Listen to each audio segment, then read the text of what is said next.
নতুন বছরের যে অনুষ্ঠান এবং চৈত্র সংক্রান্তি, সেখানে আপনারা দেখেছেন যে আমরা সকল জাতিগোষ্ঠীকে একসাথে নিয়ে এক জায়গায় উৎসব করার চেষ্টা করছি। এটার মূল কারণ ওই একই জিনিস, কালচারাল ইনক্লুসিভনেস। বাংলাদেশ আমাদের শক্তি এবং সৌন্দর্য হচ্ছে আমাদের বৈচিত্র্যে, এবং এই বৈচিত্র্যটাকে আমরা সেলিব্রেট করতে চাই। এটা দ্যাট ইজ আওয়ার ফিলসফি।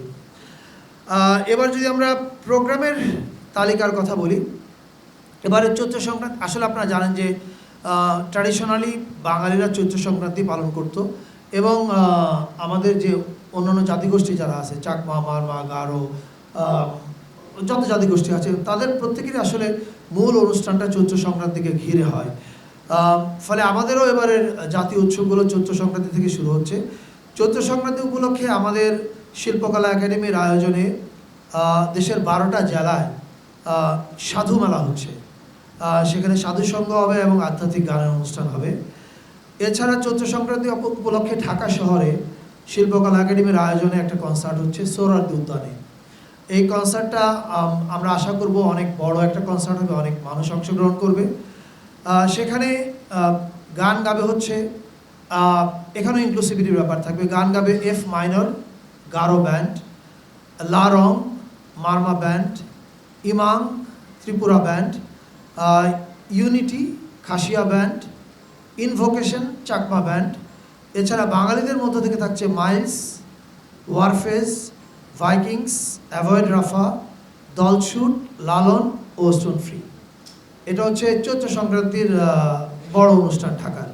চৈত্র সংক্রান্তিতে ঢাকায় আরেকটা বড় অনুষ্ঠান হবে, সেটা হচ্ছে নবপ্রাণ আন্দোলনের উদ্যোগে শিল্পকলা একাডেমিতে দিনব্যাপী ধামা নৃত্য, গান, ভিডিও প্রদর্শনী এবং সন্ধ্যায় বাউল ও ফকিরি গান।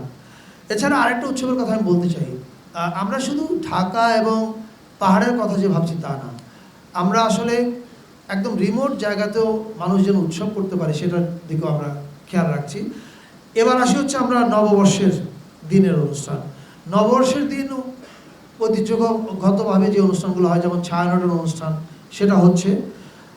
সুরের ধারার অনুষ্ঠান হচ্ছে, কিন্তু সুরের ধারার অনুষ্ঠানে একটু পরিবর্তন এসছে।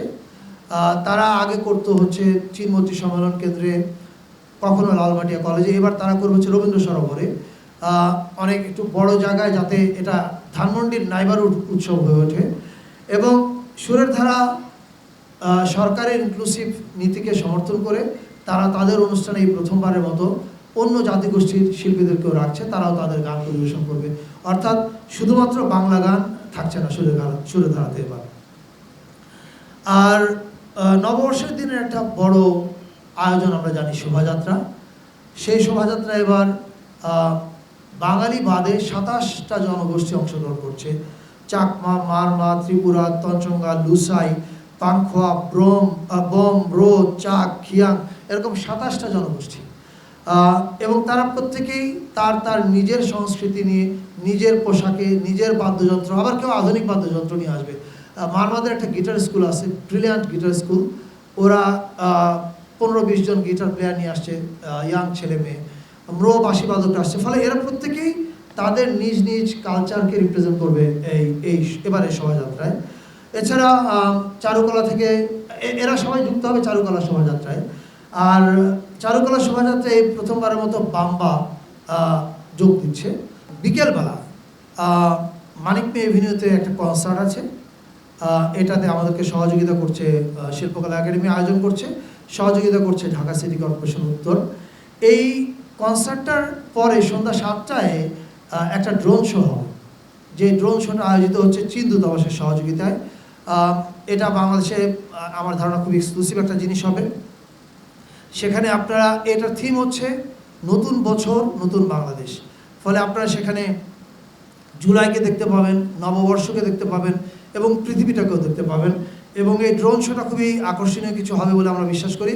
পার্বত্য এলাকার যে 11টা জাতিগোষ্ঠী আছে, প্লাস আমরা বলি 12টা জাতিগোষ্ঠী আছে, দ্যাট ইনক্লুড মেজরিটি পিপল, যে বাঙালিরা আছে, এদেরকে নিয়ে উনি আমাদেরকে এখানে একটা অনুষ্ঠান করতেছেন, যেখানে আই হোপ আমি যদি ভালো থাকি, আমি ওই অনুষ্ঠানে আমি নিজেও যোগ দেবো। উনি তো থাকবেনই, ওটা ওনার প্রাণের অনুষ্ঠান, আমারও প্রাণের অনুষ্ঠান। সুতরাং আমরা দেখি কিভাবে সুন্দর করতে পারে এই দেশটাকে, দুনিয়াতে কিভাবে আমরা এস্টাবলিশ করতে পারি যে আমাদের সংস্কৃতি আছে, আমাদের কালচার, বিভিন্ন কালচারগুলি খুবই ভাইব্রেন্ট, এবং এই সাম্প্রদায়িক একটা উচ্ছলতা থেকে আমরা যে অসাম্প্রদায়িক উচ্ছলতা থেকে আমরা যেন সবার ভাই ভাইয়ের মতো আমরা একসাথে চলাফেরা করতে পারি, এটা আমাদের মূল মন্ত্র। এবং এটাই এই যে বৈষম্য বিরোধী আন্দোলন এটাকেই করে দিয়েছে, সাহায্য করতেছে এবং সাহায্য করছে যে একসাথে আমরা থাকবো এবং বাংলাদেশের স্বপ্নতা এভাবে আমরা নিজেদের কাছে এবং বিশ্বের কাছে তুলে ধরতে চাই।